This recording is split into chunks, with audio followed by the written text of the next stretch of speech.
Ministre, la parole est à Monsieur Jean-François Copé. Monsieur le Président, ma question s'adresse à Madame la Ministre du Travail.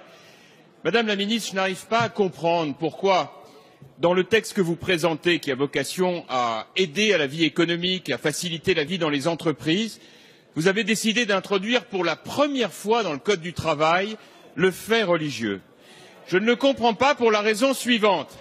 Vous l'introduisez de la plus délicate et dangereuse des manières en indiquant que vous permettez aux salariés de manifester ses convictions religieuses dans son lieu de travail, ce qui va créer évidemment de l'insécurité dans le climat même de l'entreprise, d'abord vis-à-vis de leurs collègues, des autres salariés de l'entreprise, et aussi vis-à-vis de l'employeur, et de la plus délicate des manières, puisque ça veut dire en clair que c'est à l'employeur de devoir s'en justifier et le refuser pour nécessité de service.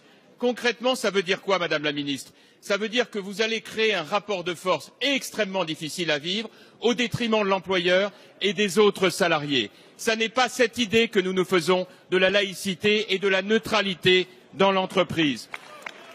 Compte tenu de ce qui s'est passé dans la crèche Babilou, compte tenu de la même manière des travaux qui sont mis en œuvre aujourd'hui, à l'image de ce que nous avons fait, nous, il y a 2 ans, avec la proposition de loi par laquelle nous proposions, et le gouvernement l'avait refusé, que ce soit les employeurs qui fixent un règlement intérieur qui permette à chacun, dans la concorde, de manifester, s'il le souhaite, leur pratique, mais que tout ça soit organisé. Plutôt que cela, vous introduisez par le biais des salariés un risque de rapport de force. Je crois vraiment que tout cela n'est pas raisonnable parce que c'est une demande d'accommodement raisonnable face à, en réalité, des revendications qui sont déraisonnables. Donc je vous demande, Madame la Ministre, vraiment de voir si on ne peut pas maintenant, avant qu'il ne soit trop tard, retirer cette disposition parce que vous parlez du droit constant, mais aujourd'hui, le droit constant n'est pas clair.